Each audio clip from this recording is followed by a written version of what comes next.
Yep, I've already. Yep, there we go. We are recording. Now I got to go back. Thanks for the reminder. Thank you very much for the reminder. And click. There we go. Okay. So these are the things we're going to cover tonight. And we're very happy to have Cole Thompson with us. No relation to Richard Thompson, spelled differently, actually. But he's going to talk about why black and white and some of the ins and outs and different things that we do when we're shooting for black and white images. Here's some of our Camera Club of Brevard hashtags for silhouette. And for those of us who are joining us the first time tonight, Chuck Palmer sends out a virtual photo walk challenge.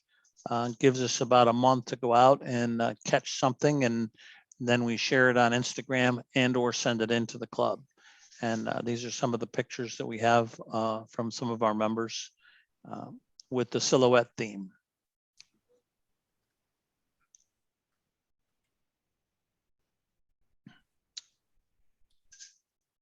Didn't get quite as many in the silhouette theme as we had in some of the other ones, but still not too bad.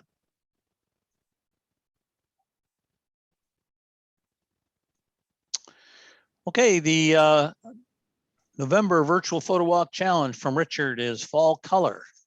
And I know many of you wind up enjoying the colors as they start sometimes as early as late September up north, but October is usually the fall color month. But for November, you can post any pictures you took in October or November, and you'll find out as you get out there that some of the colors don't happen this far south until November anyway. So take our photo walk challenge and get out there and send us your fall color pictures. And you can Instagram tag them as CCB Fall Color 2021, if you would, and we'll all enjoy your images. They have to come from Florida? Nope, you can send them from anywhere you like. Do you have a special place you want to send them from, Rob? Well, I just spent 3 months up in New York, so. Well, there you go. Send them from there. Right. All I can right. send it from here, but the colors won't be Florida colors. That's all right. It's just Okay, fall colors. thank you. Okay, kind of a reminder. Pat, did you want to talk about any of this or should I just cover it? So right now I'm just collecting photos and, Okay. kind of things. So, Okay. The two big takeaways from this slide are that the APC entries are due tomorrow night. That is November 2nd at midnight. And so if you have one or two pictures that you haven't sent in and you just haven't had the time, you now have the time. So get them in by tomorrow night at midnight to enter them into the APC. Some of the things you want to remember, all of our requirements for entering are on the website. Reflection. And you want to name them with your first name, last name, and then color 1 or color 2 for your 2 color pictures, or first name, last name, BW1, BW2 for your black and whites. The other takeaway on this slide is that the November competition for reflection has been postponed. We're not going to have a monthly competition this year, this month rather. So we're going to do just the APC entries. So get your APC entries in. Gordon, would you assume that the reflection theme would be, what was it, April or May, whatever that? Yeah, I think it'll wind up being April, Richard. Okay. I'm getting ready to take. I've been taking some inputs, and we'll get the list out for next year's themes, and it'll be one of the very first ones, probably the first one, because I think January, February, March are already assigned. So it'll probably be April. Yeah, March, I think, is open. That's right. Yep, open and creative. So, okay, this is when, if you're a newbie and you have not been in the camera club before, you can raise your hand and tell us a little about yourself. Anybody want to jump in and do that?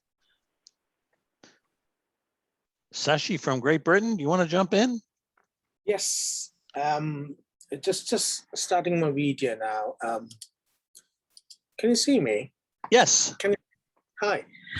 So my name is Sashi. I'm a You just surgeon. turn your video off.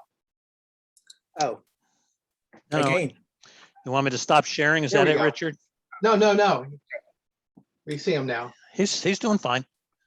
I'm a surgeon. I do photography for past, as a hobby. I mainly do Scotland and Lake District. I'm not sure how much you're aware of, but generally tend to do photography from October to March, April. Black and white, I love black and white. I tend to convert lots of landscapes to black and white. That's me. Well, super. I'm gonna take down your name and address because I'm planning on going to Scotland next summer, and you're gonna take me around. I will definitely take you around, but summer is, I can tell you, it's just dap green, just Oh, green. Okay. This is the best time to visit. Okay. Yeah. But Let's see. Anybody else new in the on the link tonight? I'm not seeing anybody. Okay. The other takeaways from this slide are there's competition help.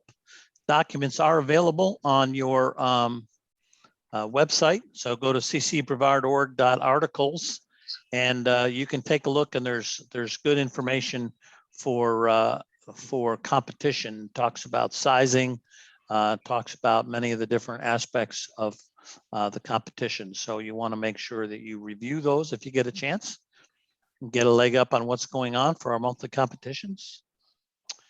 Let's see, this is kind of my announcement for everybody. I'd like to thank everybody who came out on October, whenever it was, 16th, when we did the launch of the Lucy satellite, and we got a bunch of great pictures, and I hope everybody got a chance to learn a little bit about getting streak shots.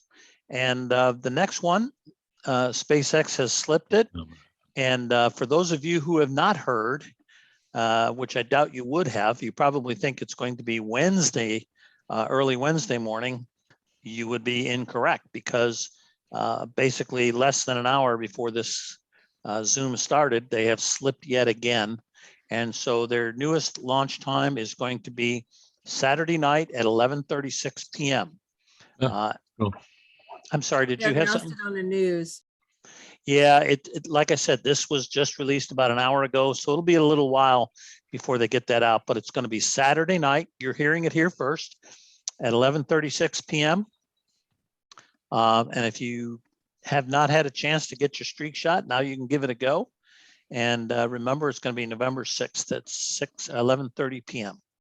And for those of you who wants to know where's best to shoot from, the star right up here is the launch pad.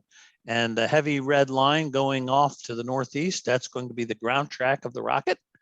And so this orange line coming the other way is probably where you do not want to be. And I put that up there because if you're anywhere on that orange line, what you will see is a streak going straight up and then turning into a white dot.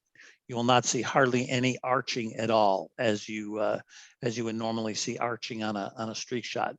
So the further away from the orange line you get, the more of an arch you will see if you take a time lapse to catch a streak shot. For the one coming up, I would say north of Titusville. If you guys can see my cursor, this is the Max Brewer Bridge that goes across there. So if you're just north of the Max Brewer Bridge, there's a little place there where you can take a park and there's a marina and whatnot, and you can get a really good shot, really good foreground interest there with the streak shot going up and away from you. So anywhere along here, along US 1, any place on this side is going to be pretty optimal for that. If you're on the south side, if you're anywhere in Port Canaveral area, you'll probably get some good shots, realizing that the spacecraft is going to be moving away from you, but that's all right. You'll get a good arch shot there. Anywhere along the beach down here between Patrick and Port Canaveral will be good. And so anywhere along on one of these causeways going across will be good as well.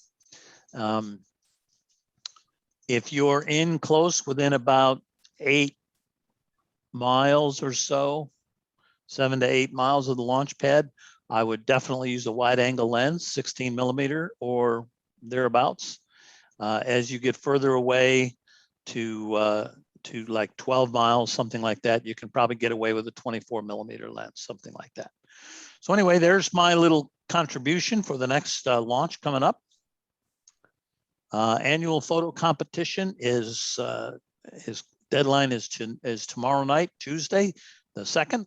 And here's some items in here that were out in our email that you may want to take note of if you haven't already. But you need to get them in. You get 2 black and whites and 2 colors. There are no themes per se, but there will be emphasis areas, about 10 different emphasis areas. And there'll be first, second, and third color, first, second, and third black and white. And then there'll be an award for creative, an award for macro, an award for this, an award for that. So just like the last APCs that we've had in X number of years. 2,000 pixels on the longest side.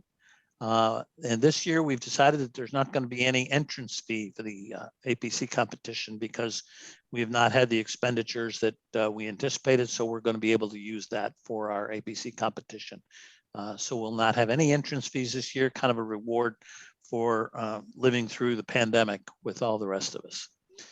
Important part down here, you want to name your images with your name, then color 1 for your first color, color 2 for your second color. For your black and whites, your name BW1, and for your second one, your name BW2. So that's the naming convention, so that we know whose images they are and whether it's color, black and white, number 1, number 2, and so on. So again, midnight, November 2nd. I have a question. Yes. Do we have, is it both color and black and white we have to turn in, or just either one? You can enter 1 picture, 2 pictures, 3 pictures, 4 pictures. The only limit is if you're going to send in color, you can only send in 2 color, and you can only send in 2 black and whites.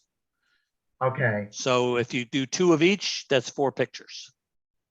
okay, Okay. yeah. All righty. Let's see tonight. And I know Cole was chomping at the bit. We've been chatting for about an hour.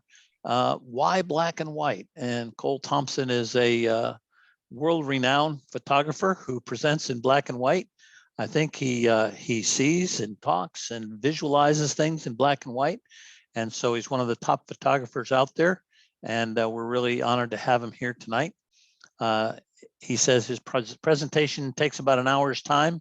And make the case that black and white is perfect medium for any subject except for one. He has not explained that to us yet. Hopefully he will when he gives the presentation. But he's got a number of philosophies out there posted in the upper left. And I'm kind of curious to see what his rule of thirds is for black and white. And his bio down there, I've never taken a photography class or a workshop, don't have a degree in art, never worked as a photographer, don't have gallery representation, and I'm not a Canon explorer of light. And so with that, I'm going to turn it over to Cole. And Cole, you can take it away. Thank you, Gordy. Thanks all for having me. Now that he has explained all of the reasons I'm not qualified to speak tonight, you might ask yourself,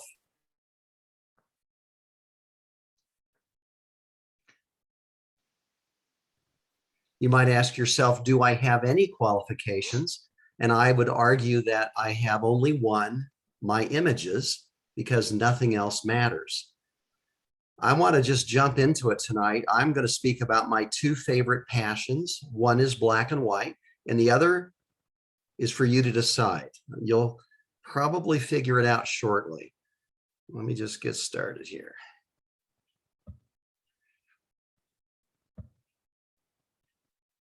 Gordy, can you see it? Yes, we've got you. Okay, good. And I'm just going to turn my video off so I don't distract myself.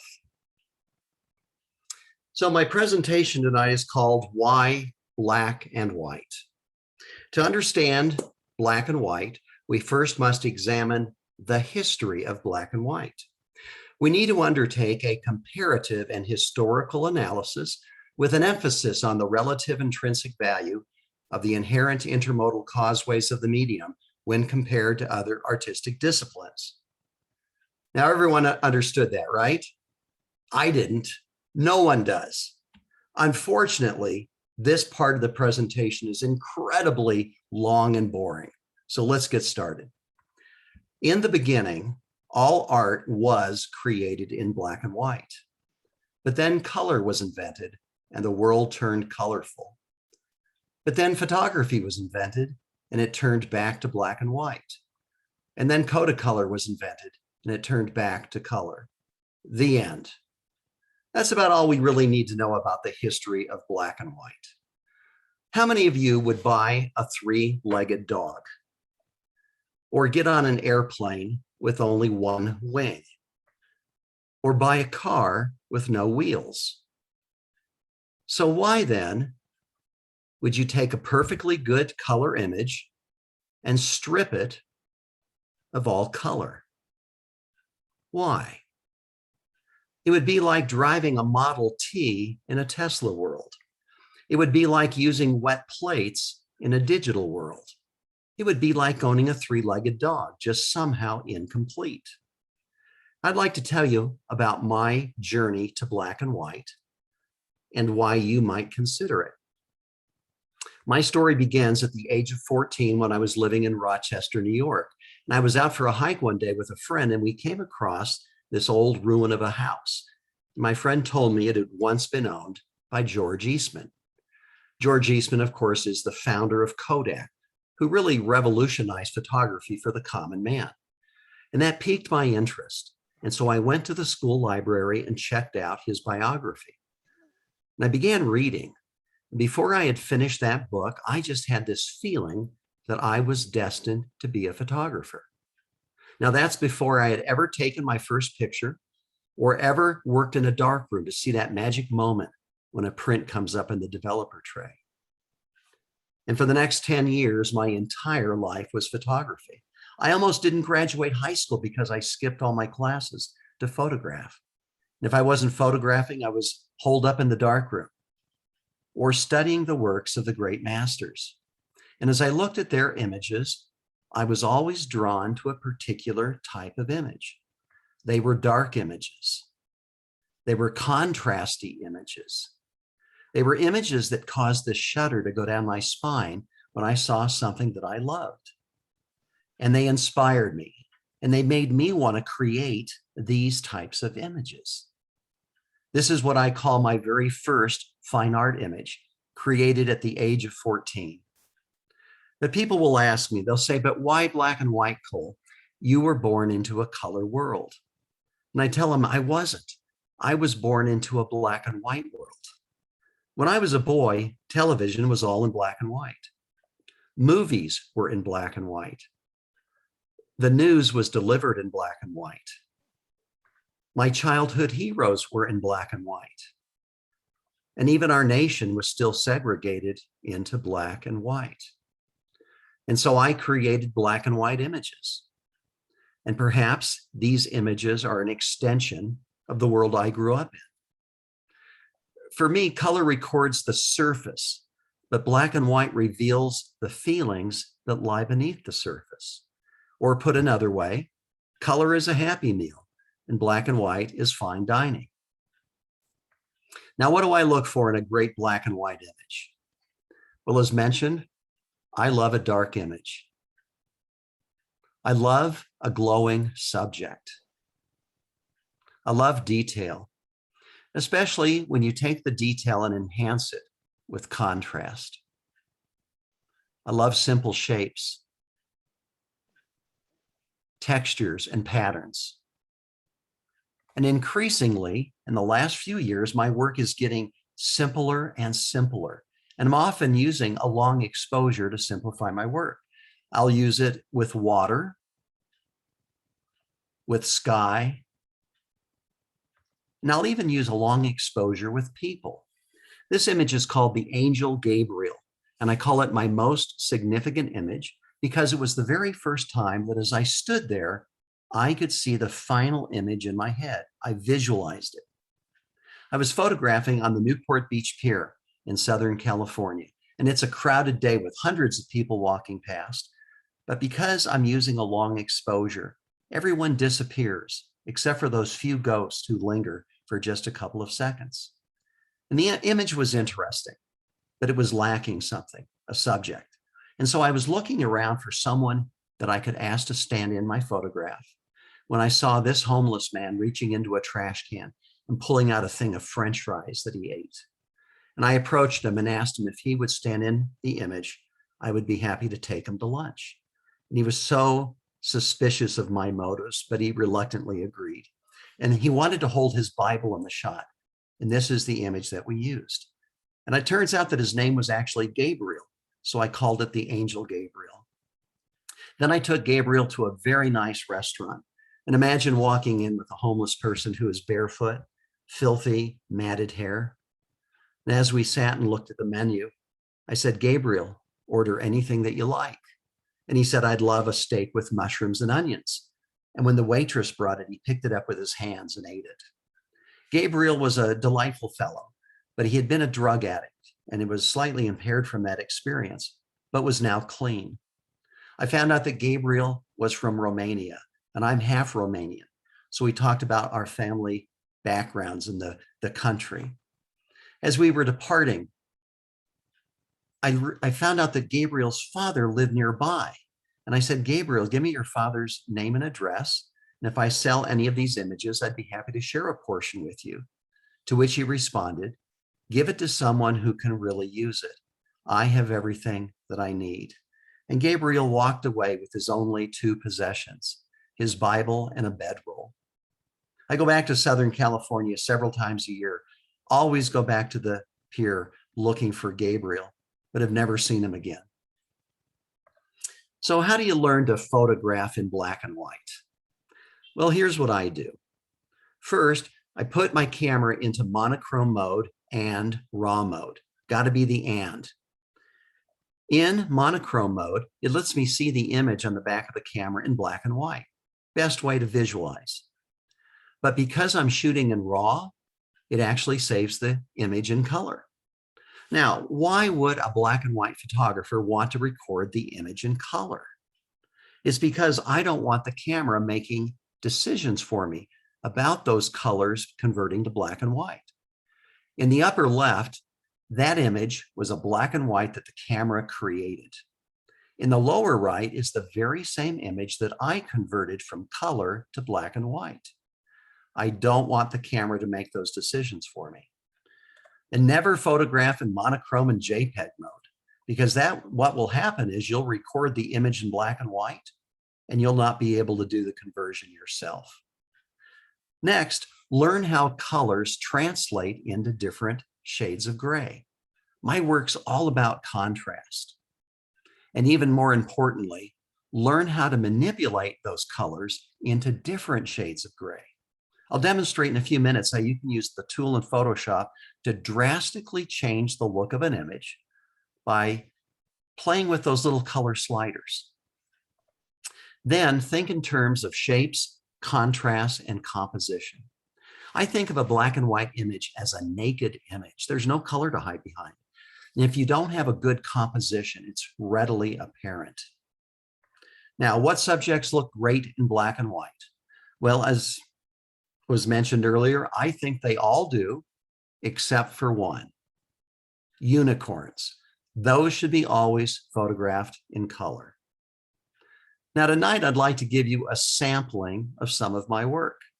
I'd like to show you images from each of my different portfolios, interspersed with some of my photographic philosophies. Now, what is a portfolio? A portfolio is simply a group of images that are related or tell a story. For years, I resisted working in portfolios. I called myself a photographic grazer. I like to go wherever the grass was greener. And I created some greatest hits, but they were unrelated. They did not tell a story. Well, a few years later, I decided to submit my work to Lenswork, a black and white publication. And the submission guidelines were very simple. Submit 15 to 25 images on a single subject. Then he said, do not send us your greatest hits. Well, I thought to myself, he's never seen my greatest hits. And so off they went. Well, they came back within just a couple of days with this big hand scrawled note that said, pick one image and send me 15 on that subject. And that was the kick I needed to begin my very first portfolio, which was grain silos. I live on the edge of the Great Plains, and everywhere you go is a grain silo. They're at the heart of every family farm and the center of every small town. And for 9 months, I traveled the plains and trying to portray these not as objects of utility, but as rather objects of art. And the big takeaway I had from that very first portfolio was I love working in portfolios. And now I hate it when I don't have a portfolio to work on. And this was my very first portfolio to appear in Lenswork. Now, I've heard you don't consider yourself a photographer. I don't. I think of myself as an artist who uses photography. But for 35 years, I did think of myself as a photographer, and I had a photographer's mentality. As a photographer, I almost worshiped my equipment. But now as an artist, my God is the image, and the camera is simply a tool. As a photographer, my goal was to document what my eyes saw. But now as an artist, my goal is to show you what I'm seeing in my head through my vision. And there's nothing wrong with documenting or being a photographer, but I wanted to do more. I wanted to create images. Melting giants. A few years ago, I overheard two men talking about these great icebergs that would come along the coast of Newfoundland. And so I began a 1 month long, 9,000-mile road trip to Newfoundland. When I got there, I was just struck at how sad this story was. These icebergs begin their very short life in Greenland, where they break off from a giant glacier, spend 9 to 12 months going counterclockwise until they come along the coast of Newfoundland, where they break up into these smaller pieces, run aground, rock in the surf, and then end up melting as 30,000-year-old ice cubes on the shore. And because it seemed like a sad story, I created these images as incredibly dark and contrasty. Unlike the conditions I actually worked under, though, with very bright, sunny, blue sky days. To give you a sense of scale, that iceberg off in the distance on the right in the horizon, that was probably 4 to 5 times the size of an aircraft carrier. They were just massive. Ansel Adams. When I was a boy, Ansel Adams was my photo god. He was our hero because he took photography to the masses. And I spent so much time trying to recreate his look. I'd even go to Yosemite and try to find out where he stood so I could recreate his iconic images. And there was no greater compliment someone could give me than to look at one of my images and say, that reminds me of an Ansel Adams. And I'd beam with pride. Well, a few years later, I went to review Santa Fe. And that's where you take your work and show it to experts in the field. You go from table to table. And at the very last table, at the end of a very long day, I was tired, the reviewer was tired. I showed him my work. He looked at it very briefly and then brusquely pushed it back to me and said, "It looks like you're trying to copy Ansel Adams." And I said with pride, "I am. I love Ansel Adams." And he then said something that would change not just my photography, but my life. He said, "Ansel already did Ansel. What can you do that exhibits your unique vision?" We'll talk about a violent epiphany. I suddenly realized, was it my life's ambition to become known as the world's greatest Ansel Adams imitator? Can you imagine me being introduced tonight as that? I'd like to introduce Cole Thompson, who is the foremost imitator of Ansel Adams' work. Or do I have something to say of my own?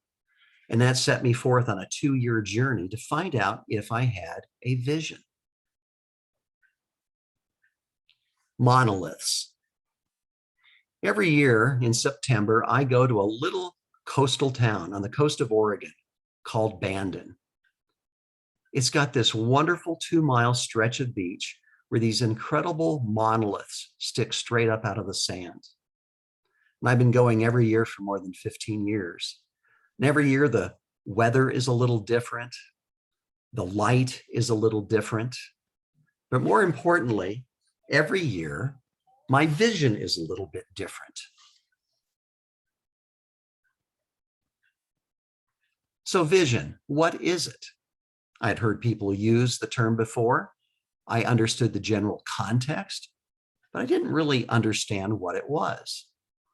Is it a style that you develop? Is it a look or a technique? Is it a creative talent that you're born with? Is it something that some people have and others do not? And it turns out that it's none of those things. Vision is simply the sum total of our life experiences that allows us to see the world in a unique way. Imagine if you could take everything that you know, have been taught, have experienced, and put it into a blender. And take that mix and cast lenses that you then saw the world through. What you see through those life lenses is your vision. It's simply how you see things, how you want them to be. Vision is not learned or developed, but rather vision is discovered. The most important thing I learned about vision is that we all have one. In fact, you can't not have a vision. Why is vision so important? Because it's the difference between an average image and a great image. It's what puts your mark on it. It's what gives it its spark of life. Trees from a train. In the 1970s, I lived in Alaska and sadly never went back. Never went back to visit friends, never took my family there on a vacation, and I always regretted that. Well, in October of 2019, just before COVID hit, a friend calls me up and he says, I've got one of those 2-for-1 ticket deals and I'm headed to Alaska. Would you like to join me? And so I jumped at the chance. Didn't know exactly what I wanted to do in Alaska, but I knew I wanted to take the train ride that goes from Fairbanks to Anchorage. It's a 12-hour ride through the most desolate, isolated parts of Alaska, incredibly rugged territory. And we were so lucky because we had a snowstorm on that day. Well, as I hopped onto the train, the first thing you do is you try to grab a window seat. And then I got my camera out and started looking for something to photograph. And I quickly realized it was going to be a lot harder than I ever imagined. All there was to see were these trees whizzing by. Well, then I went between two cars and opened up both doors. They actually let you do that on that train, and began photographing out each side of the train. And the most obvious subject were the trees. So I began photographing the trees. Then I started panning with the trees. Then I thought to myself, what would happen if I used a long exposure and panned at the same time? And I got these incredible effects, this incredible swirling, as I call it, that I didn't understand. And so for the next 12 hours, I just played with learning to control this swirl. And it wasn't until I got home that I really understood what was happening.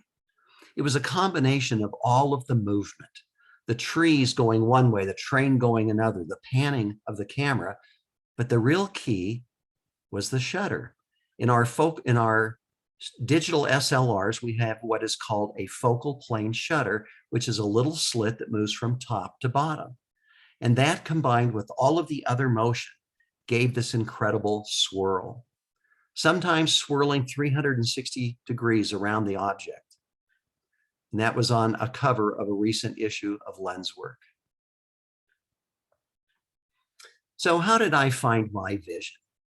I didn't even understand what vision was, so how could I find it? Well, I did the most obvious thing. I Googled how to find your vision. And all I could find were articles about your eyesight. So I just simply came up with 10 ideas that I thought would help me find my vision. It just made sense to me at the time. The first thing that I did is I printed out my favorite images and I divided it into two piles: images that I really, really loved and everything else. Now that might sound like a very simple assignment, but it wasn't for me. I found that the more other people liked my images, or the more an image won or sold, the more I began to like it. And it got to a point I couldn't distinguish between what I loved and what others loved. Then I asked myself about that small pile. I looked at each image and I asked myself, what do I love about each of these images? I didn't ask myself, what did they have in common? Because they often had nothing in common. Next, I committed to never again producing work that I didn't really love. If I were at Bandon Beach and I saw the world's best sunset, and I don't like sunsets, but I knew it would sell or earn a lot of likes or wins, I passed it by. That's what I call creating honest work. Next, I practiced photographic celibacy, a controversial practice where I don't look at the work of other photographers. I was constantly immersing myself in other people's images, and I found myself imitating them. And I reasoned that if I were going to find my vision, I had to stop immersing myself in others' vision. Then I had to change my mindset from photographer to artist. It was okay to create, to manipulate. I didn't have to just document. And the hardest of all, I had to stop caring what other people thought of my work. I had to be happy if I created an image that I loved, even if no one else liked it. And it took me 2 very hard, gut-wrenching years to find my vision. And at times I wanted to give up because I felt like I was making no progress.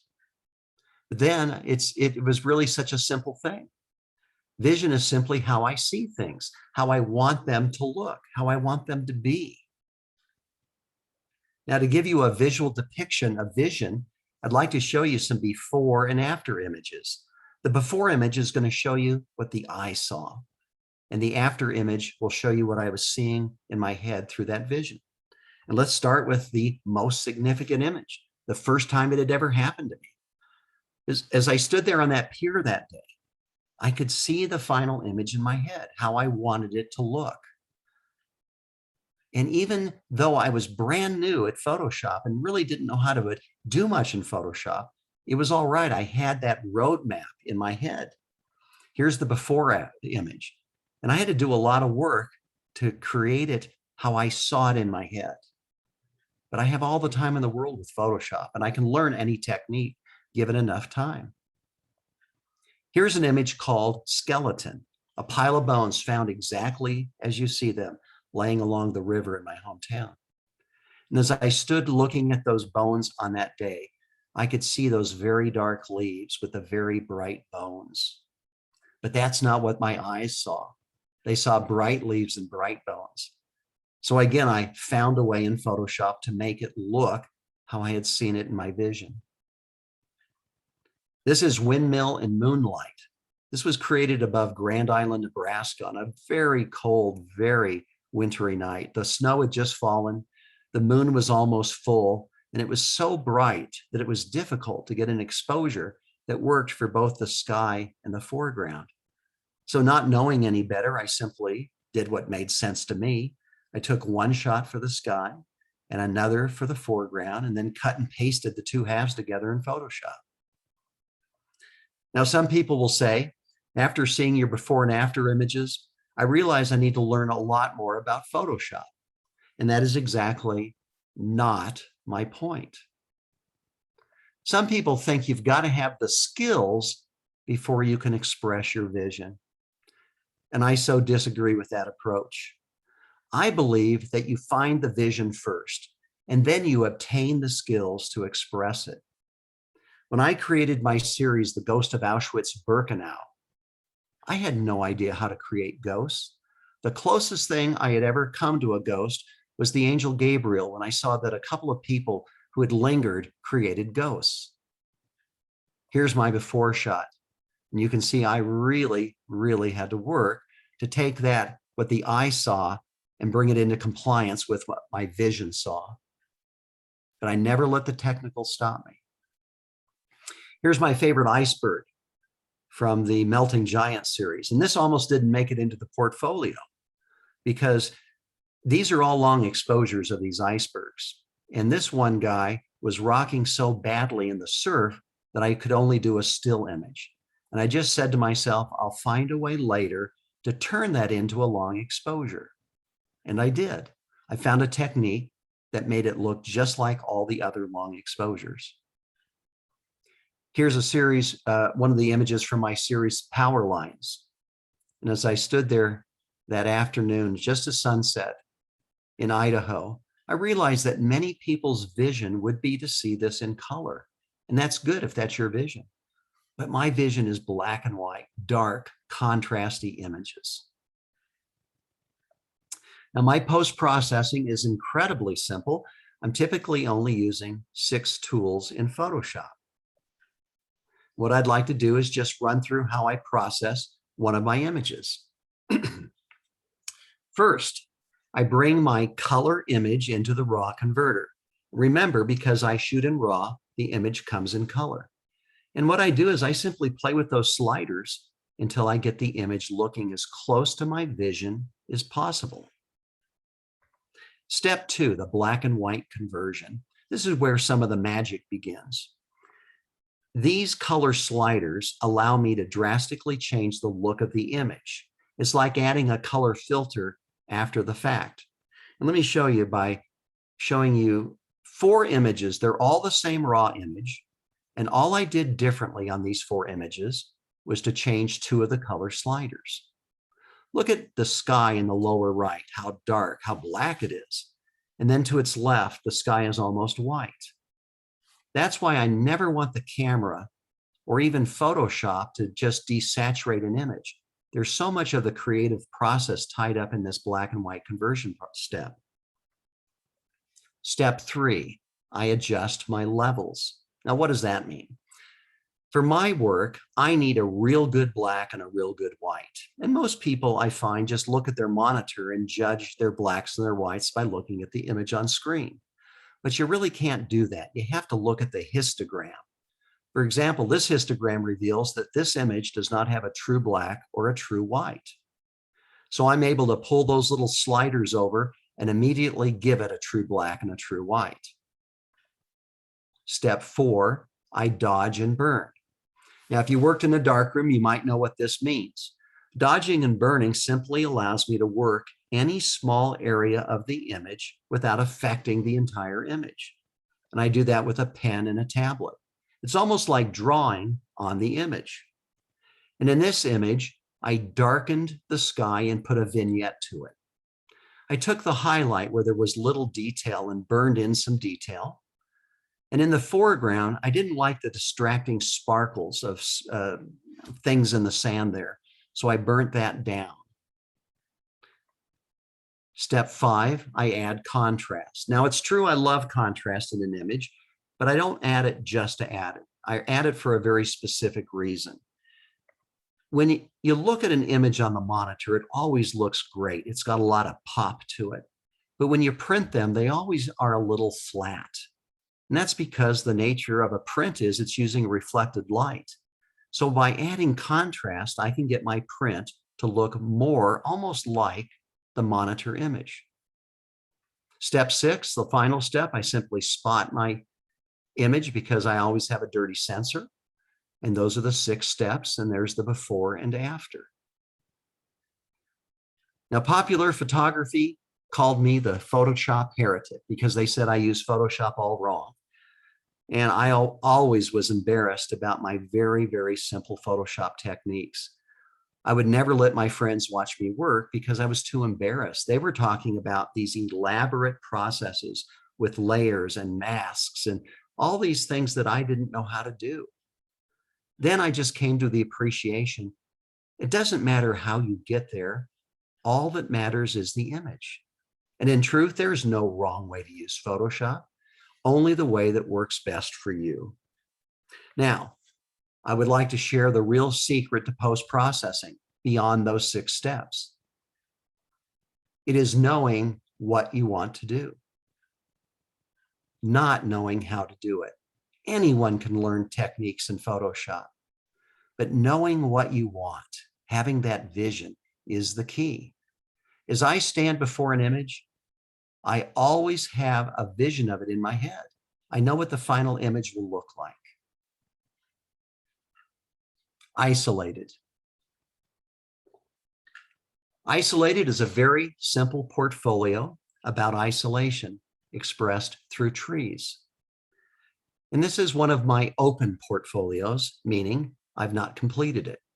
And I've got 3 or 4 of these open portfolios. And I like that because no matter where I go in the world, I'll always find an image that'll fit into one of these open portfolios. When I was up photographing the icebergs in Newfoundland, I had heard about the Bay of Fundy. It's famous because it's got the highest tides in the world, over 55 feet.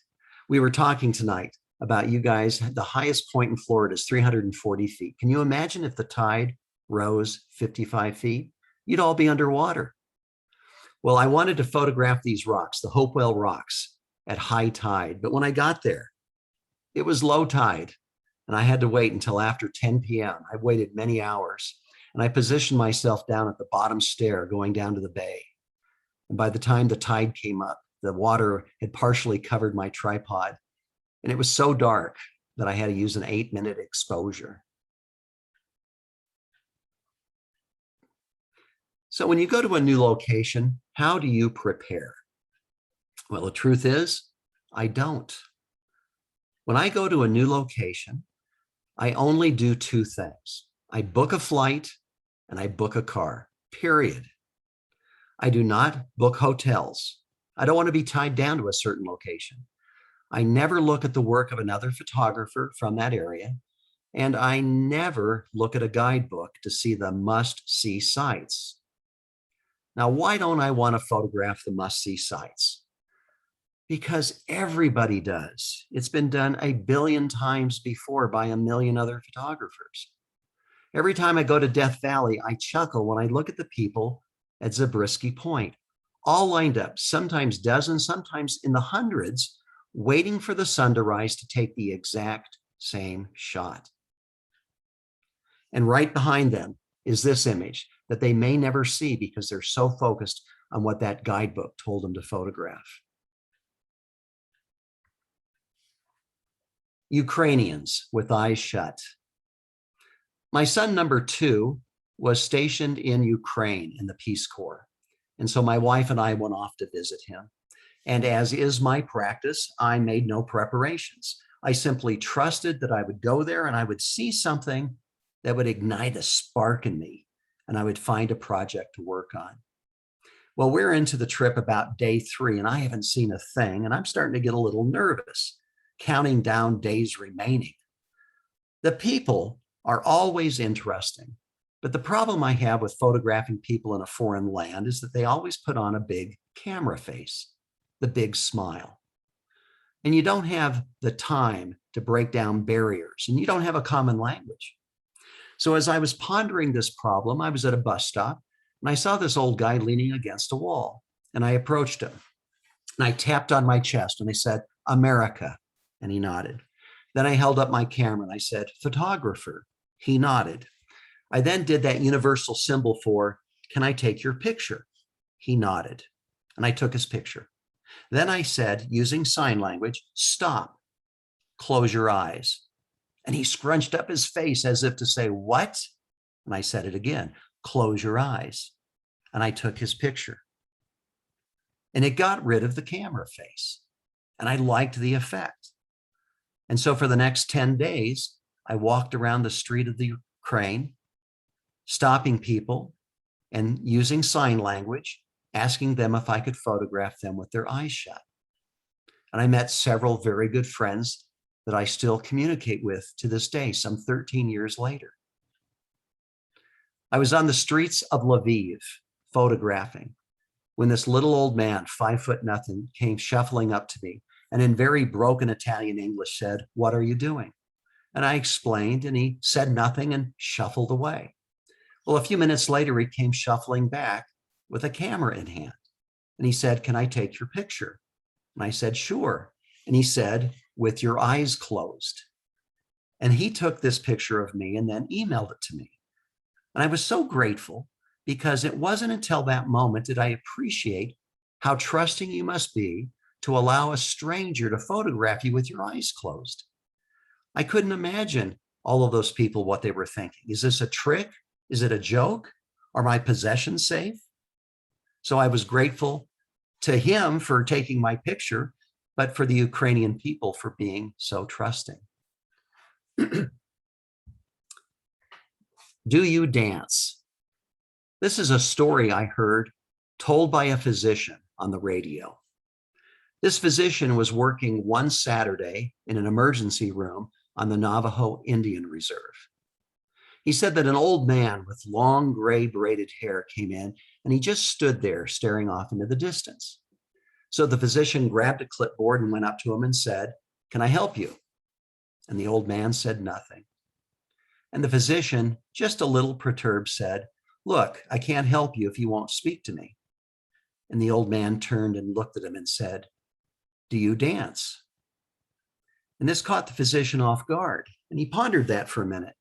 And he wondered if maybe this wasn't a medicine man who believed in healing through song and dance. And so he said, "No, I don't. Can you teach me?" And the old man said, "I can teach you to dance, but you're the one who must hear the music." And I thought about this story for two reasons. The first, my wife decided a few years ago that we needed to go out and start going dancing. And so she signed us up for dance lessons. And how she learned to dance was really quite a bit different than how I learned to dance. I learned by memorizing the dance steps. I would stare off into the distance, much like that old man, and I would count out loud, 1, 2, 3, 4, 1, 2, 3, 4. And if you can imagine, I was rather stiff and stilted. My wife, however, learned by closing her eyes, listening to the music, and flowing with the music. I remember the first time we went out dancing, she whispered into my ear, "Are you going to count out loud all night?" It also makes me think of us as photographers and how we learn photography. We often begin by learning the technology with our minds. We learn all about the settings in our camera, f-stops, depth of field, lenses, all the things that we love. But if we're not hearing the music, we're really just taking snapshots. Harbinger. Another story about one of my sons, son number 4, Jim. He was 13 and he and I were out for a father and son outing. We were out in eastern Utah on a very hot July day. And as we were driving along I-70, I looked off to the north just after we crossed into Utah from Colorado. And I saw these great mud hills. And I said to my son, "We're going to stop and photograph." And my son immediately begins to moan and groan and complain. Do you guys ever go out photographing with non-photo members of your family? You know how they hate for you to stop. So he said, "Can I stay in the truck and watch a movie?" And I said, "No, it's way too hot. You need to come with me." So we get out of the truck, we march up these hills, and we begin photographing. And the whole time we're photographing, my son is complaining, "How much longer can we go now? You said 10 minutes, 10 minutes ago."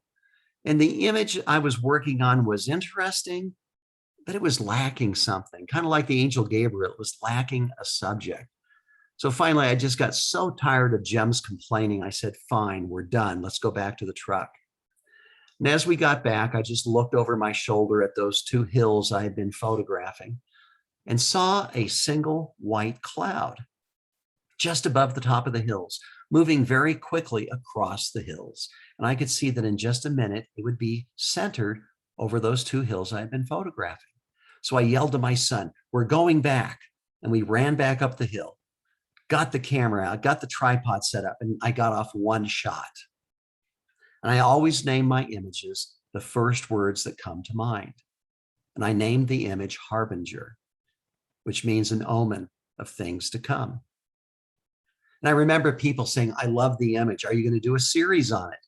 And I would just chuckle thinking, what are the chances I'm going to find single clouds above interesting terrains? But you know, the more that I have looked, the more I have seen. And now I have a portfolio of these harbingers, which is my favorite portfolio, a portfolio that appeared in Lenswork. This image taught me a lesson. I lay in this field in western Nebraska for hours, waiting for that cloud to center itself over that windmill, but it never would. And I came to realize that there were two types of clouds. There are the clouds that move across the sky like that first harbinger.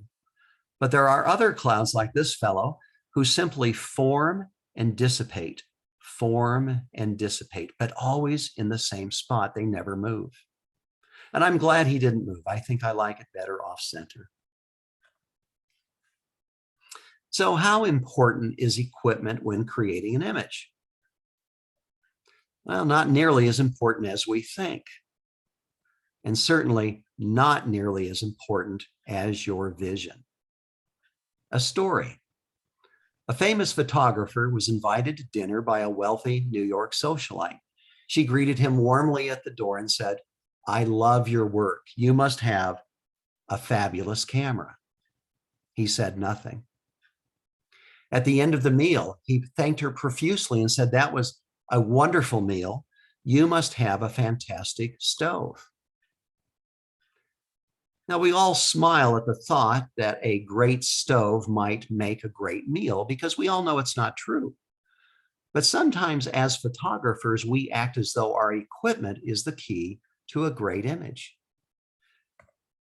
If I had to choose between the world's greatest equipment, but I couldn't have my vision, or a simple Kodak Brownie with my vision, I'll take the Brownie because I'm confident I can create great images with any sort of camera. I was photographing in St. Petersburg, Russia, at the Winter Palace, and I spent all afternoon photographing this row of trees.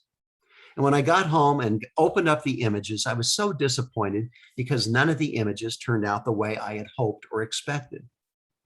Then I remembered that I had taken a single image with my iPhone, an 8-megapixel sensor, tiny sensor image. And I took that image, cropped it and worked it and created this one. Equipment is not nearly as important as we think it is. Moy standing. When I was 17, I read the entire works of Thor Heyerdahl. He was a great adventurer. And my favorite adventure of all was called Aku Aku, his trip to Easter Island, where he discussed the mystery, the secret of Easter Island. And a few years later, my wife and I were creating our bucket list when I just happened to say out loud, I would love to go to Easter Island, but of course that's impossible. And my wife, not knowing any better, said, "Why? Why is that impossible?" And so the next year off we went. And while there, I created 3 portfolios. And this is the first of the 3, Moy standing. There are over 1,000 Moy on Easter Island, but only 30 still stand. And they stand on these sacred altars or ahus. You don't get close to them, you don't stand on them. And so this is a very small portfolio covering the standing Moy of Easter Island. This is the tallest Moy on Easter Island, at least standing, right there. And to give you a sense of perspective, that's a horse next to him. They're giants, over 35 foot tall. One thing I love to do when I go to a new location is to get to know the dogs. I'm a dog lover, and I believe that I can get to know the people a bit through their animals. For example, if you go to Moscow, you would never pet a stray dog because you would be bit and be getting rabies shots. Ask my son. But in Easter Island, all the dogs are strays, and they're all incredibly gentle, kind, docile animals. They hang around the ahus waiting for tourists where they beg for food. And we got to know and fell in love with this old guy. We called him Graybeard. And we would go by twice a day to feed and water the old guy. Cole's rule of thirds. I was exhibiting a body of work in Boulder, Colorado, and it was opening night, and I was there entertaining guests when a woman came up and stood next to me, and she looked at one of my images and said, "You know, that doesn't follow the rule of thirds." And then she pointed to another and said, "In this image, you should never put your horizon on the center line." And I looked at her astounded that she couldn't see my images. She could only see rules followed and not followed. And so in jest, I created Cole's rule of thirds, which states, a great image consists of 1/3 vision, 1/3 the shot, and 1/3 processing. But it is the vision that drives the shot and it drives the processing. For 35 years, I only focused on the technical and I ignored the vision, and I was out of balance. And what I created was technically perfect, but soulless snapshots. One of my favorite quotes of all time is by Helen Keller, who said, "It is a terrible thing to see and have no vision." The lone man. I grew up in Southern California, where I spent many a day diving in San Diego at La Jolla Cove.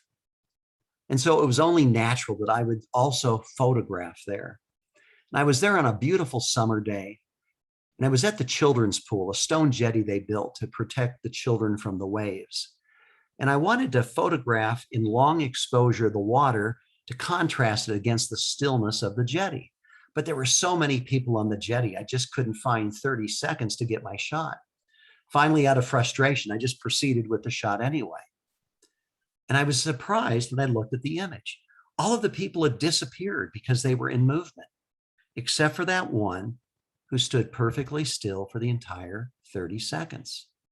And then I realized I had seen this phenomena before, this stillness, this body posture, this attitude.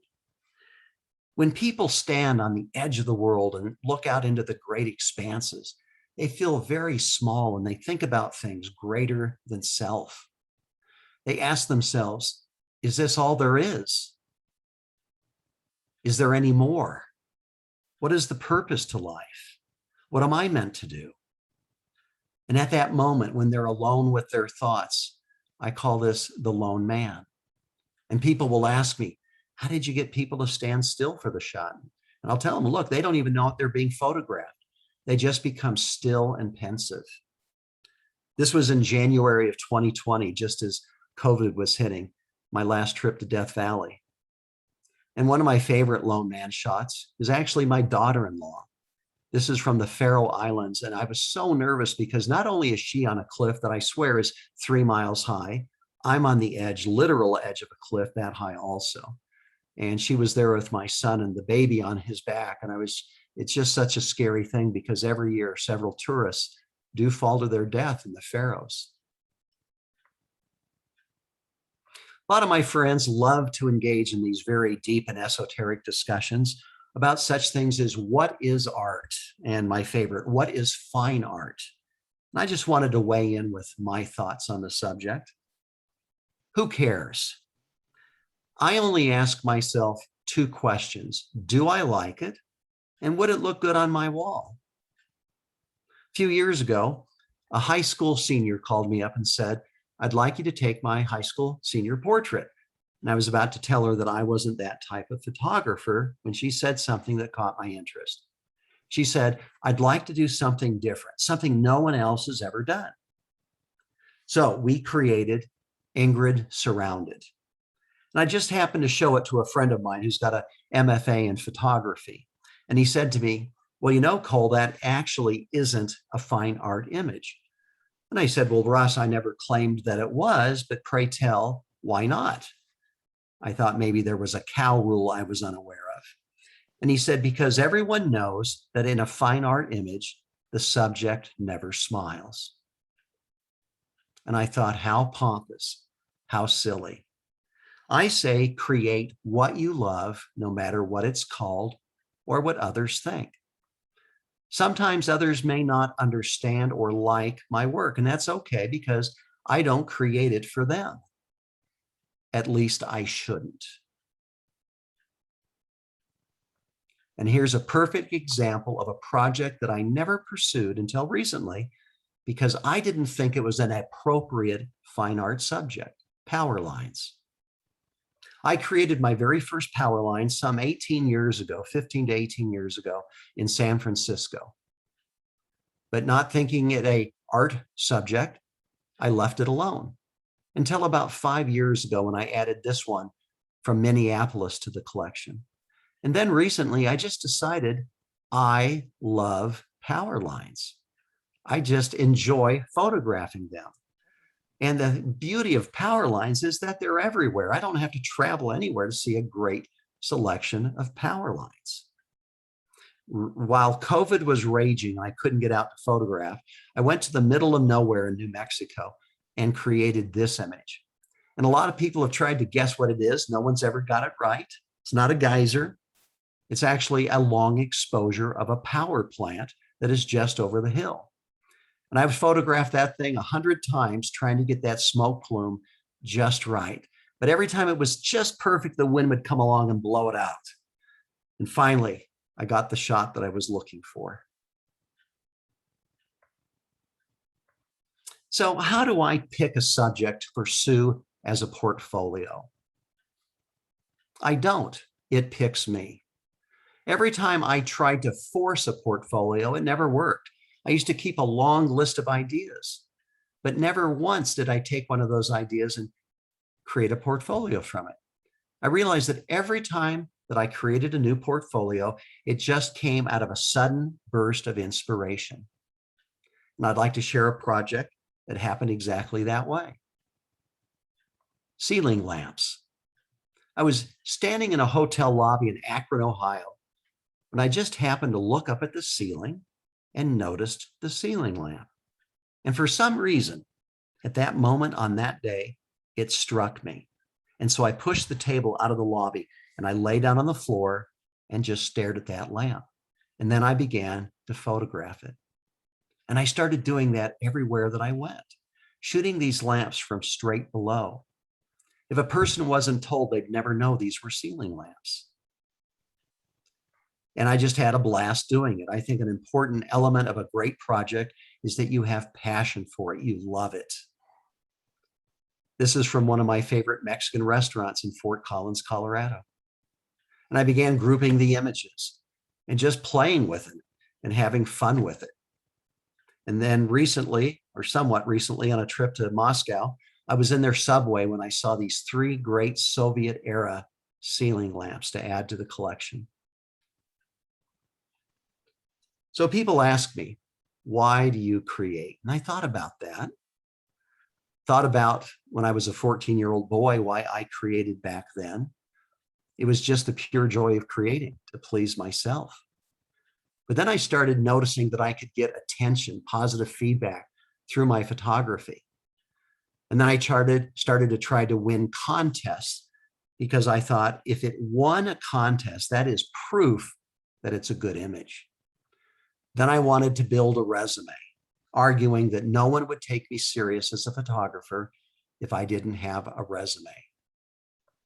Then I went through wanting to be famous, the next Ansel Adams, and my money-making phase. And it took me 50 years to come full circle and to once again create for the same reason I did as that 14-year-old boy, to simply please myself. And sometimes I'm saddened that it took me 50 years to learn such a simple lesson.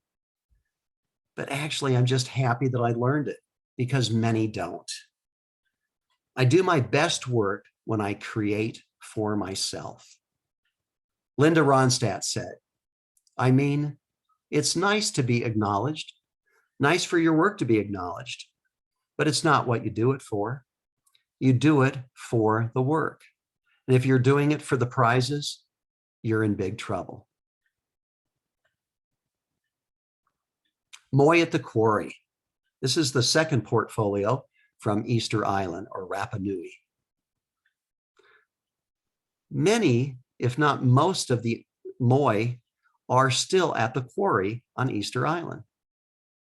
Thor Heyerdahl thought that the great mystery of Easter Island is how they transported these giants 15 miles across the island. But I actually think there's a bigger mystery. They would carve these giants out of the rock, slide them down a hill, plop them into a hole so they could conveniently work on their heads and faces.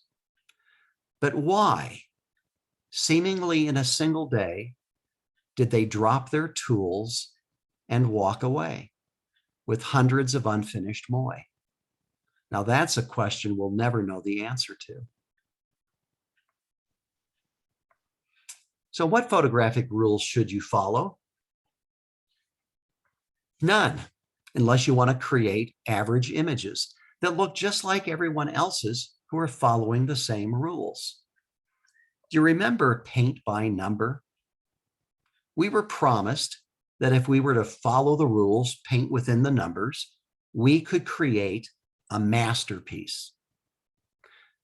Well, maybe not a masterpiece, but a competent imitation of a masterpiece.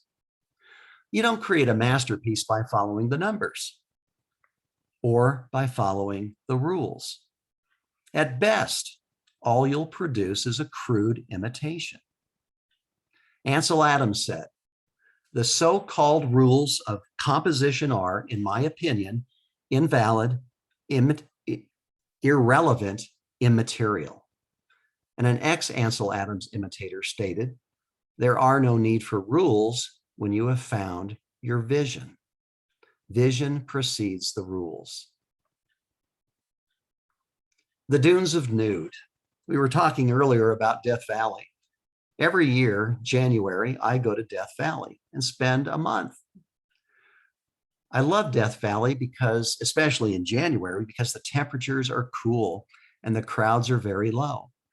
And I spend my mornings and afternoons on the dunes. I love it at those times because the sun is low, the shadows are long, and the contrast is so high. And they always reminded me these dunes as a human nude, hence the title, The Dunes of Nude. And like Band in Oregon, I go every year, but I always see something new and something different. Now I'd like to share the key to a great image. It is not your camera or how big your lens is. It is not your settings, and it is certainly not where you shoot at. It's not your software or plugins. The key is not what rules you follow, how long you've been photographing, or what your title is. The key is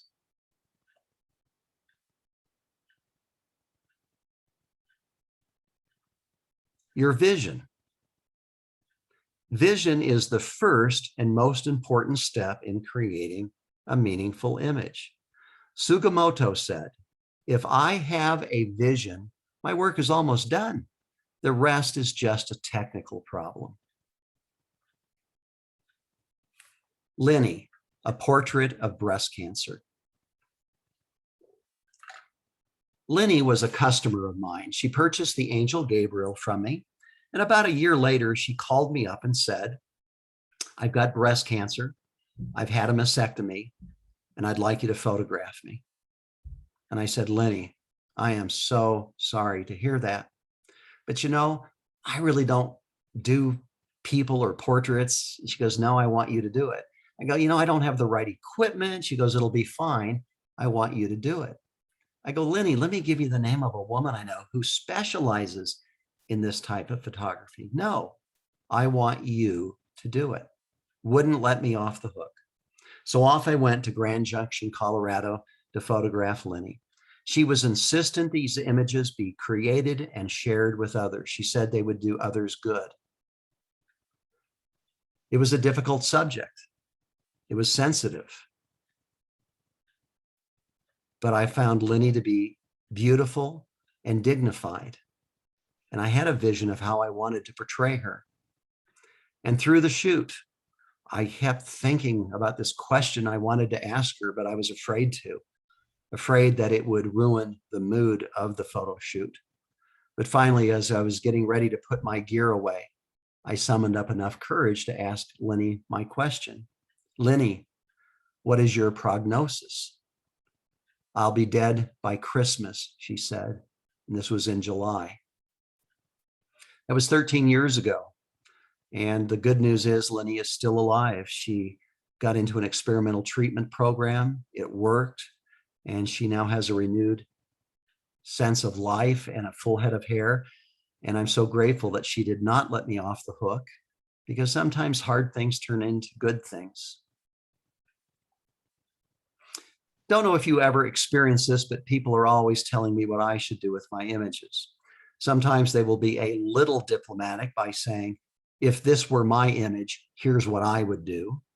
But often they're just a bull in a china shop and say, here's what you need to do.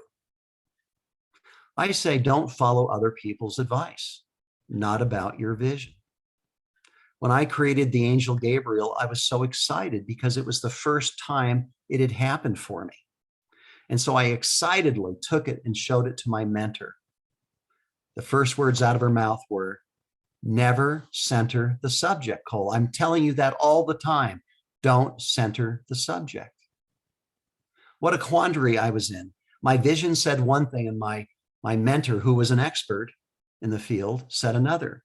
So I went home and tried cropping it differently and hated the image. This may be the way that my mentor would have created it. But this is what my vision saw, and it was my image. And the truth is, there are no experts when it comes to your vision. Another story. A photographer was exhibiting his work for the very first time, and in attendance was a well-known art critic. He approached the photographer and said, would you like to hear my opinion about your work? Sure, said the photographer, let's hear it. It's worthless, said the art critic. I know, said the photographer, but let's hear it anyway. There are no experts when it comes to your work. You are the only expert when it comes to your vision.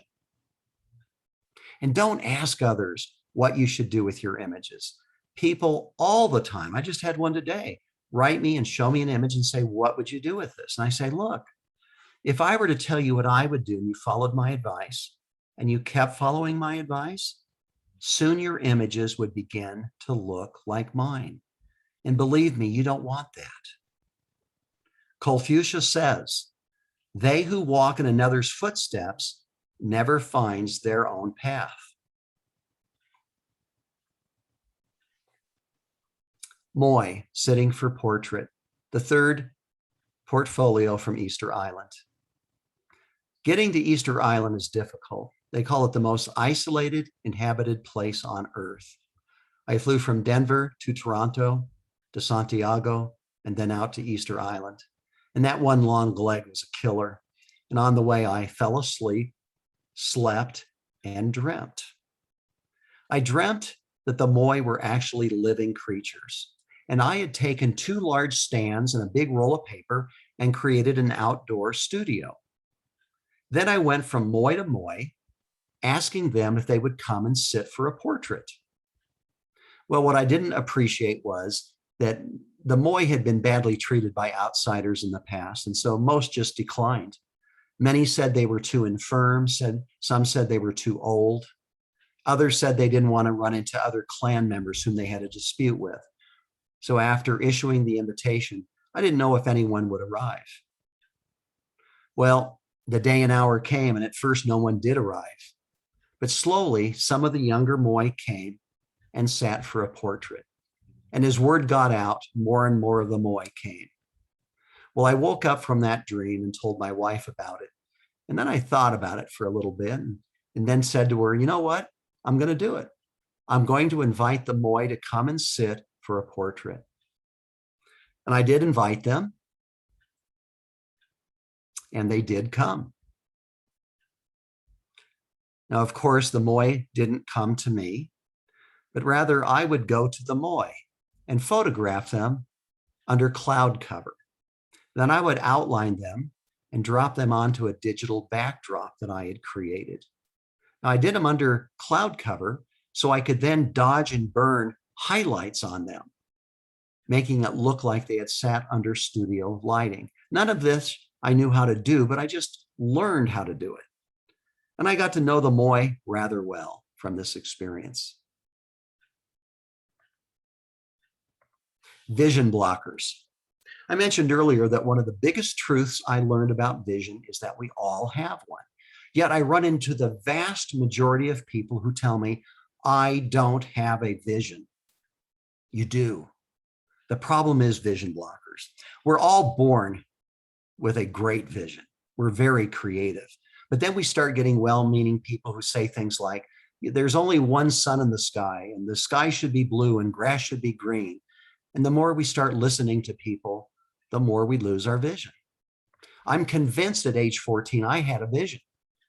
But I started listening to other people, and I put on these vision blockers, these glasses that got darker and darker every time I listened to others. They got so dark that I lost my vision. And I actually didn't believe I had one. To find my vision again, I had to learn to let go of those vision blockers. Some of my vision blockers were caring what other people thought. I had to let go of conforming, let go of following rules, of worrying if other people would like my work. I had to let go of trying to win contests and getting likes. I had to let go of photographing the right way, as if there were such a thing. I had to let go of trying to please other people, let go of others' expectations. And the hardest one, letting go of the fear of criticism. I had to let go of all of those things, everything. And once I did that, my vision was able to emerge again.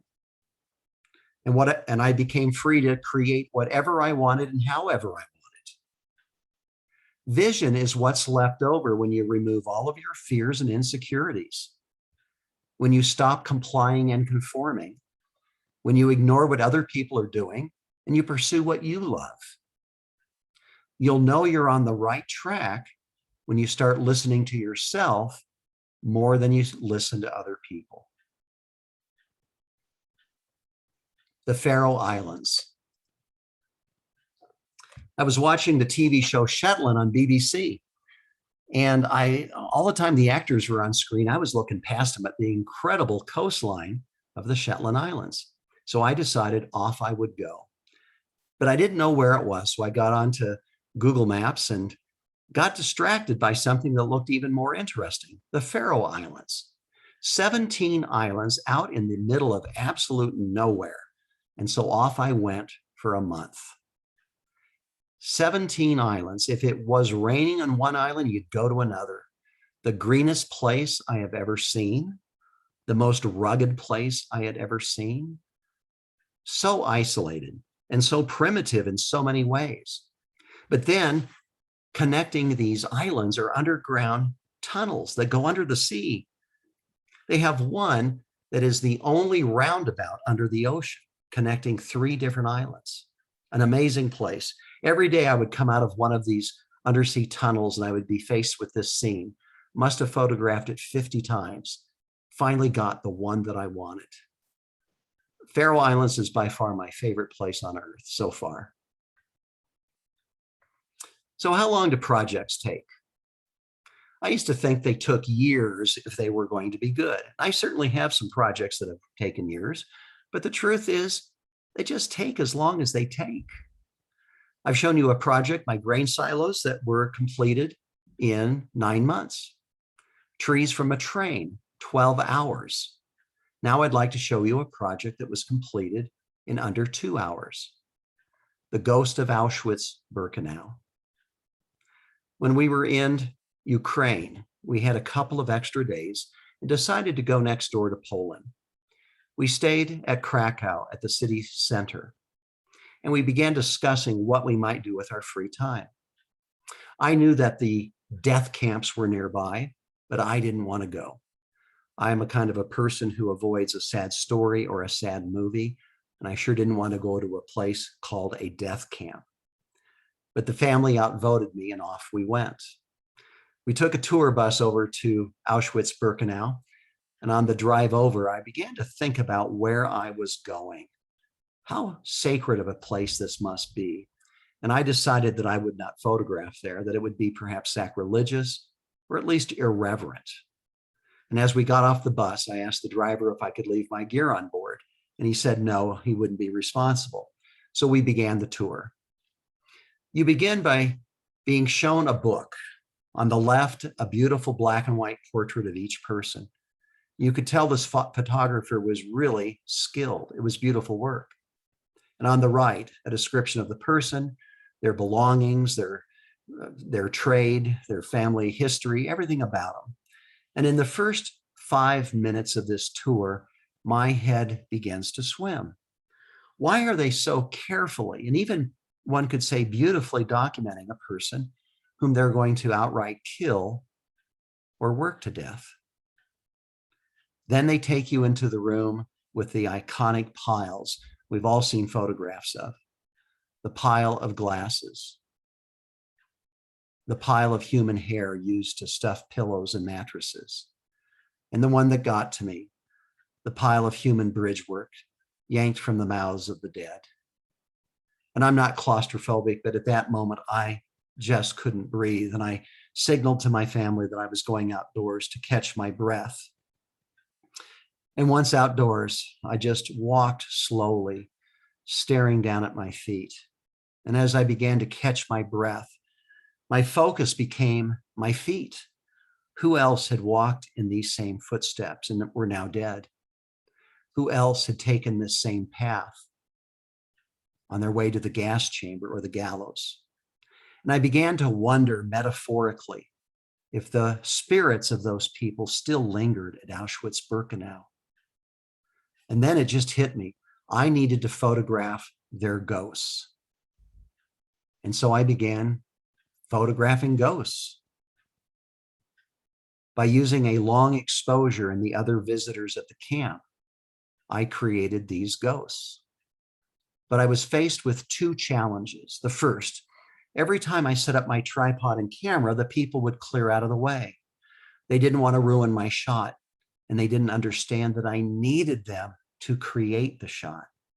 And so I had to very quickly devise a technique. I would stand with my back to the camera.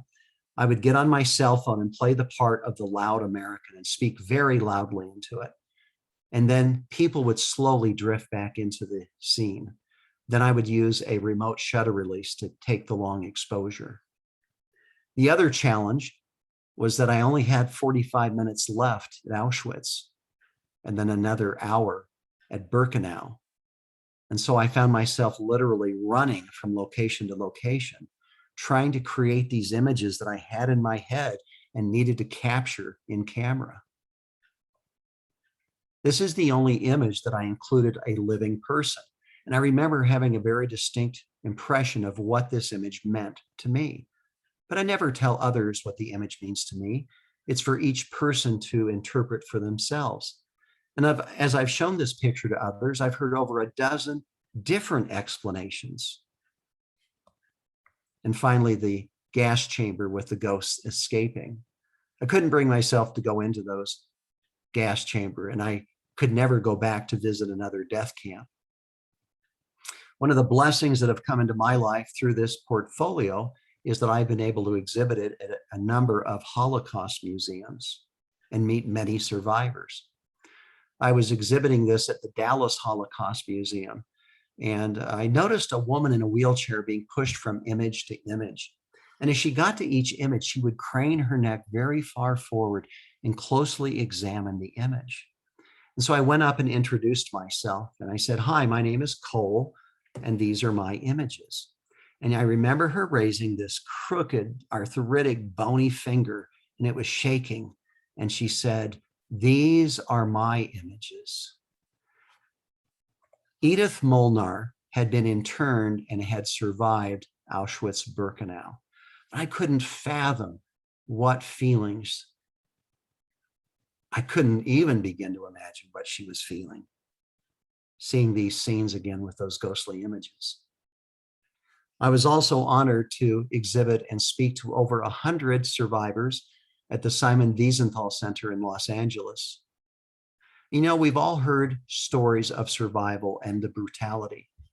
but it's another to hold the hand of a person who had been through it and tell their personal story. Talk about living history. Final tip. What's the easiest way to make money from fine art photography? Sell your equipment. There's no real money in fine art photography for the majority of us, but that's not why I do it. I do it because this is how I express myself. I'm not good at expressing my emotions or my feelings, but I am good at creating images that I hope evoke feelings and emotions. Summary. Three-legged dogs are awesome, and so is black and white. The real key is your vision. Forget the rules. If you have new members join your club, help them not learn them. Don't follow other people's advice, not about your vision. Let go of your vision blockers and listen to your own music. Thank you. I'm going to stop my share now and turn my camera back on.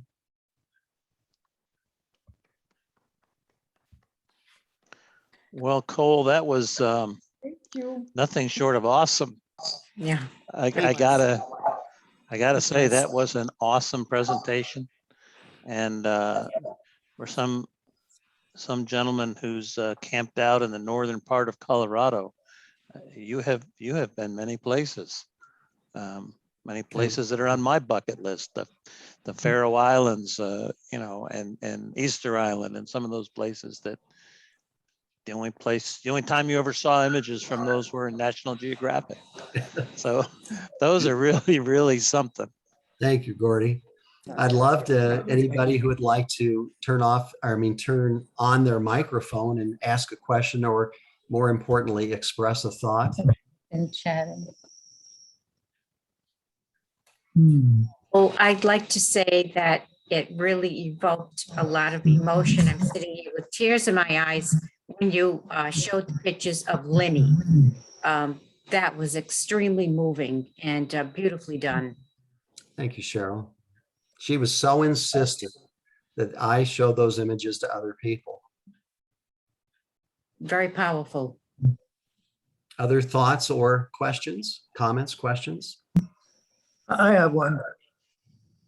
I was touched how you your life was kind of you went from the beginning to the end and then ended up at the same place. And I felt like it was very poignant. So I appreciated that. Thank you. In terms of how you found your vision, you know, and when you started off just taking pictures because you loved doing it and you didn't care what other people thought. Yeah. I sat in on I'm sorry.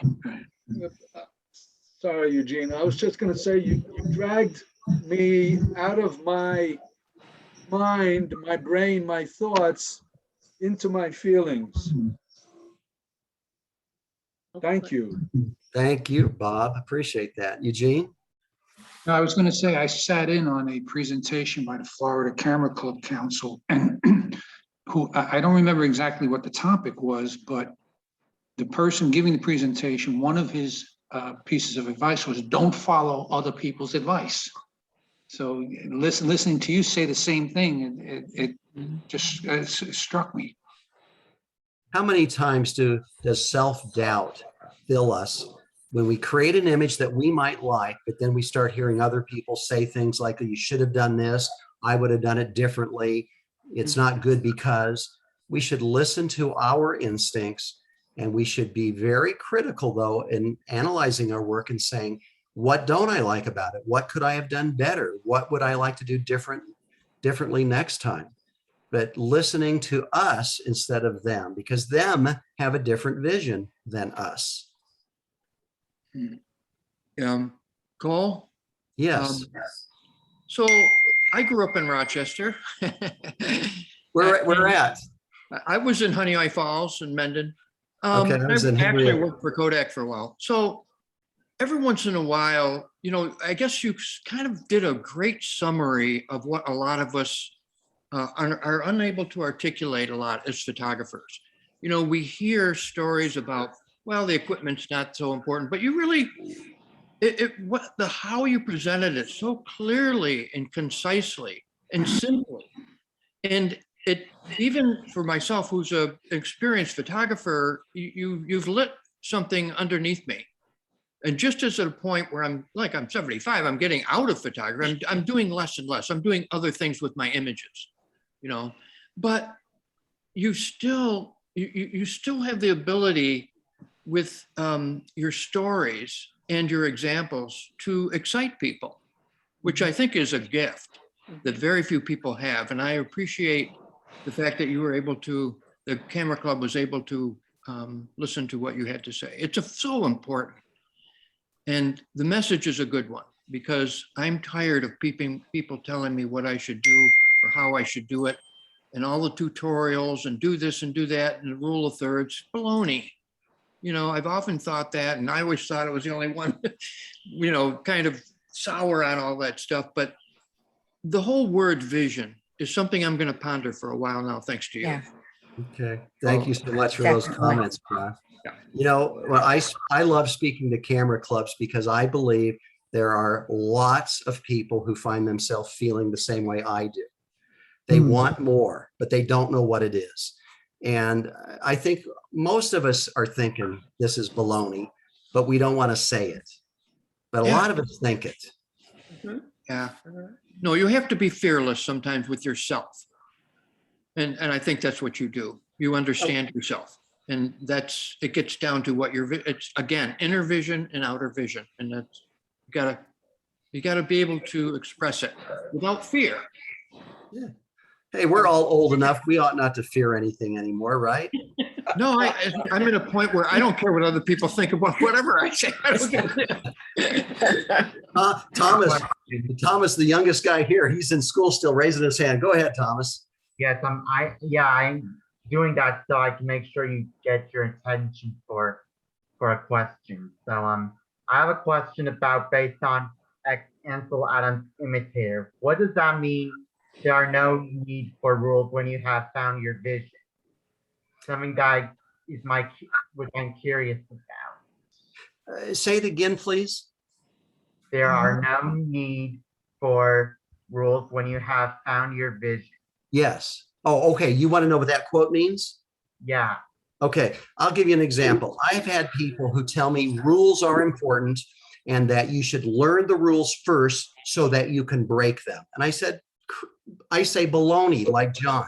I say never learn the rules. And he goes, but look at your images. That one follows the rule of thirds, and that one follows this rule, and that one follows. I go, no, they don't.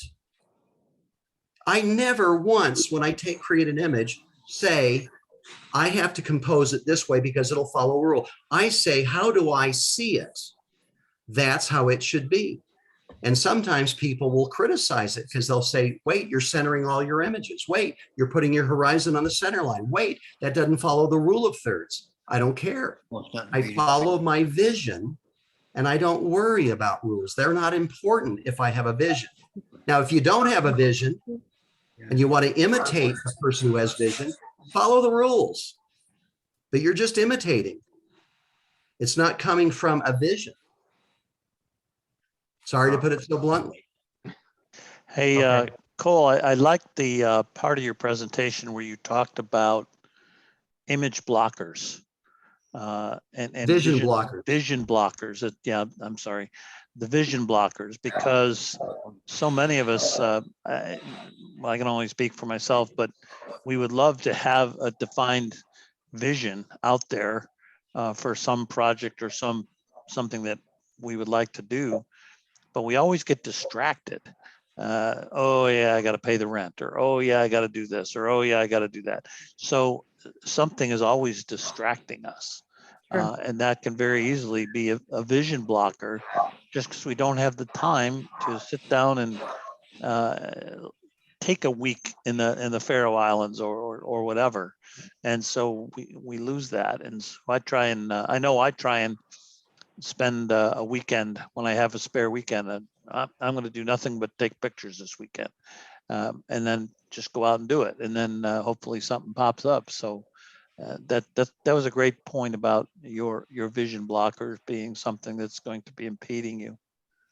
You know, I never worked as a photographer. I always had a 60-hour-a-week job, and I created all of this work while working full time.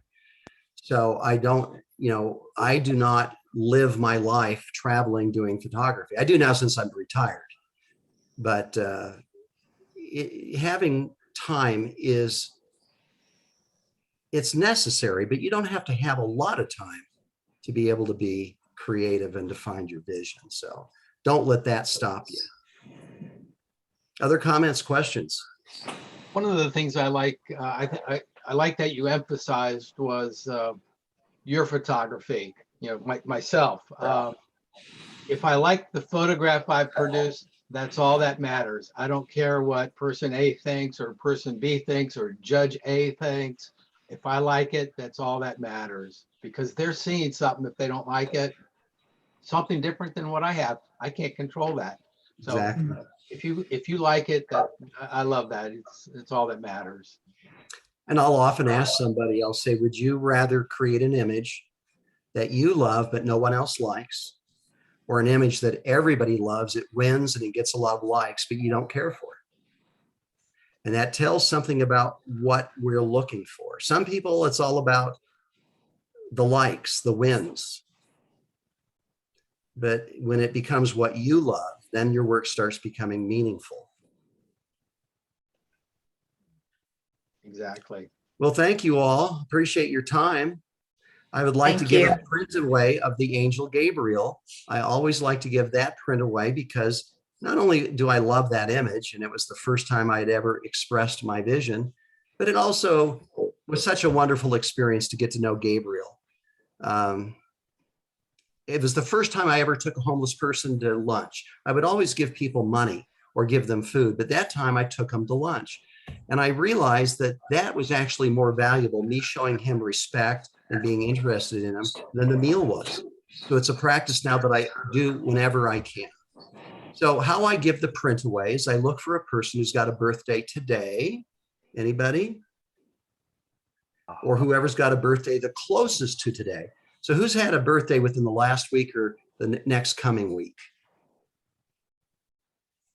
That's too far away. Too far away for yours?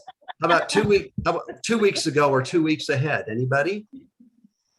A month ago or a month ahead? Somebody's got to have a birthday sooner. Someone's got to have a birthday. Yeah. I had one October 13th. October 13th. So can anybody beat, let's see, today's. I the stopped first. having birthdays. Mark, You wish. so that's about 18 days, 19 days ago. Anybody beat that? No. Okay, you're the winner. Who was that? Chuck Palmer. Nancy Paul, who Palmer? Chuck Palmer. Chuck Palmer, you're the winner of the Angel Gabriel. Thank you. If you would email me with your mailing address, I will get a print off to you. I will do that. Thank you. Great. Thank you all for your time. I mentioned I was going to speak tonight on my two favorite subjects. The first was black and white. Did anybody guess what the second was? Vision. Your vision. I'm more excited about vision than I am about black and white, because you may not have a vision in color. I mean, in black and white, yours may be color. It may be something completely different than mine. But as long as you follow it, you'll be happy. Well, thank I think you. you've inspired a lot of our photographers Yeah. Cole, to go out and challenge themselves to find a little vision and work at perfecting that. Thanks, Richard, for having me. Thank you. Thanks, you. Cole. Thank you very much. Okay. Thank you. I'll be in touch with you, Cole. Sashi, I'll see you again, huh? Yep, I hope so. Thank you. Great program. Good Thank night. you. Good night.